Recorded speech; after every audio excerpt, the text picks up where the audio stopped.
did feel like a lot of what they were putting in here was just throwing shit at the wall and see what sticks. That was my issue.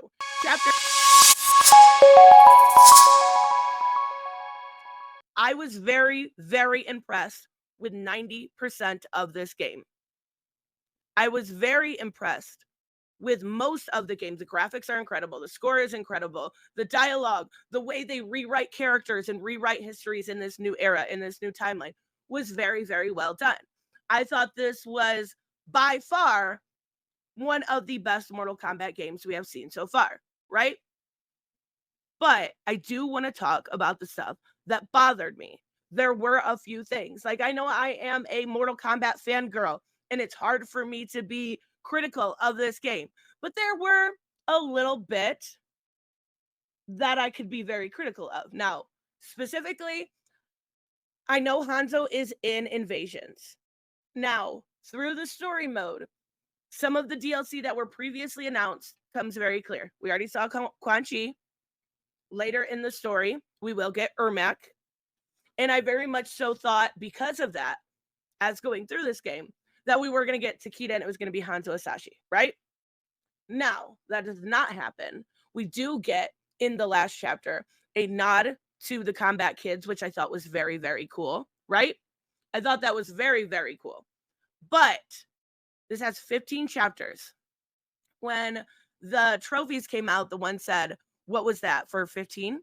And it was like, play chapter 15 twice. So I expected something very similar to the ending of Mortal Kombat 1, right? Where you can either win as Shang Tsung or you can win as Fire God Liu Kang.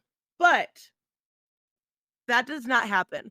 What actually happens is both of those story endings happened in this.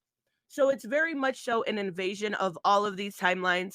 And there is one part where they're actually kind of killing these portals, which would have taken care of the problem. But then Liu Kang becomes a Titan again and gets a bunch of other Titans around. And it did feel like a lot of what they were putting in here was just throwing shit at the wall and see what sticks. That was my issue. Chapter 15 could have been completely different, and I would have been much happier with it. Chapter 15 was fine. It's an amalgamation chapter, right? You take Natara and Sub-Zero and you get Frostbite instead of Natara, right? You get a female scorpion, you get a female reptile. You get all these things. They're very quick, like fire round, but you get to choose your own fighter at the end. Now, a lot of people are going to be like, this is very cool. Except for the boss battle at the end is one fight. It's very simple. And it's disappointing. They throw whoever you play back in a portal to his own timeline, and then you get some cheap cutaway scene. This game is great. Do not get me wrong. 90% of this game is great, but the ending did not land the way that they wanted it to land. In my opinion, the ending kind of was a bit lackluster and honestly a bit disappointing. Like, I love the idea of seeing all of these different timeline characters, right? We've got all of these different outfits, but at the same time, they're helping their own selves by making this crazy Melina. She's going to show up Invasions in one season, right? And then you're going to get that costume. So they were helping their own. It was self-serving, their ending. And I wasn't a fan of how they did it. Now we got Deadly Alliance callbacks. We got an end chapter scene or a mid-credit scene, whatever you want to call it, which has a tease for Lord Havoc. Now, there was one throwaway line I also want to talk about. Because the entire time we think, well, this is Kronika. So Kronika is not actually in this game, right? At all, in any capacity. Kronika is dead. It is actually Shang Tsung the entire time from the original timeline when he won that diverted into two timelines or multiple timelines, right? But there is one throwaway line that gives us an idea that maybe Onaga is coming. Because he said Onaga's essence, Damaji, it was actually him. And then we find out it wasn't actually him. So it goes from Kronika to Damaji to Shang Tsung. And I don't know if that line was put in there to hint at something bigger, which could be the possibility. But then once you think that's the Onaga is the tease, then they show us Lord Havoc at the very end with a different version of the characters in the game. So it's sending a lot of mixed signals, which was a bit disappointing. Another thing that I don't know if I like, I really haven't processed it yet, right? There are a lot of things I haven't processed in this game. So it's not fair to give a full review. And I'm not going to for probably some times. You've got to dive into this game. This game is incredible, but it's very different than 11. Another thing is we get Ermac. Now, Ermac is one character that I've said for a very long time deserves his due. It was really nice to see him, but he takes the souls of the living forest, right? We are Ermac. Yes, we are Ermac. Except for when he fights Melina, at some point he is able, because King Jared died in the living forest, is able to take center stage in Ermac. So Ermac becomes King Jared. How one soul can overpower the rest is beyond me. But I guess whatever. I was hoping that Ermac actually became like this formidable villain that could take over and actually do some havoc and craziness. But he became King Jared. Only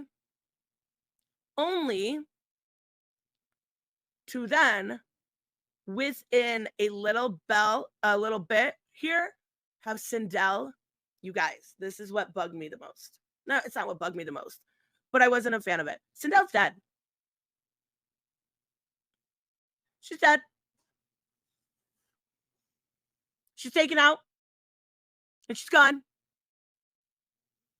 Almost immediately after King Jared is resurrected into Ermac's body. So they get like a little bit of time together, but it's bittersweet because then she said, the girls don't have a mom. Like, they did a great job of having Sindel being this wonderful empress to have her die.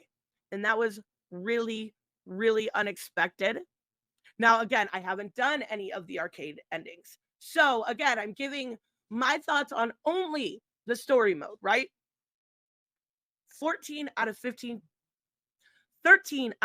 chapters were impressive, were incredible.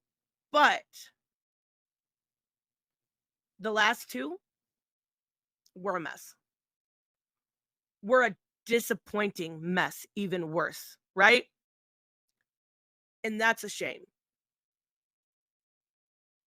It's a huge shame because I know as somebody that has high expectations, they're not always going to be necessarily something that a company can meet, right? Or a game can meet.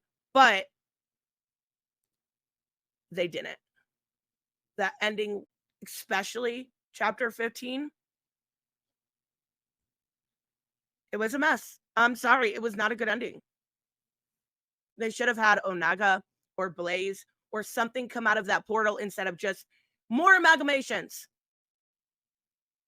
And the Deadly Alliance is taken down like a bitch by any character that you choose. Now, I will applaud NetherRealm for trying something different at the end.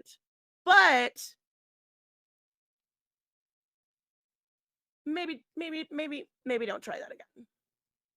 Or at least craft the story in a way where it feels satisfying as an end, because that did not. There's a like cutscene of Johnny and Liu Kang and Kung Lao and Raiden all eating together, having a conversation about what they're gonna do. That's it. We're gonna train the next generation. Huh? Say what? And that's it. And I was like, where's the real end, guys? Okay, this is a joke, right? Where's the real end, guys? Come on. And then they do the mid-credit scene and you're like, fuck yeah, there's gonna be a real ending here. And you're like, Lord Havoc? That's what we're getting? They're definitely gonna have to do an aftermath type extension in order to lead into something bigger. But in general, 90% was great. It was the 10% that made this. I don't want to judge yet, right? I would said I would say that it was the worst story we've gotten so far, but I want some more time to go through the towers. Don't give any, right? Don't give any away. I want some time with that. I want some time to replay the story mode with you guys. But my initial thoughts were anger, right? My initial thoughts were anger. And I was like, yep, really? I guess so. I guess so. But I will say it's fun. We're going to have fun with the game. Invasions mode is fun. There looks like we're going to get a lot more gear. We don't have to upgrade our gear. We don't have different versions of characters, which, whatever. Melina plays like a boss, like a fucking boss. She's going to be so good. So is Lee May.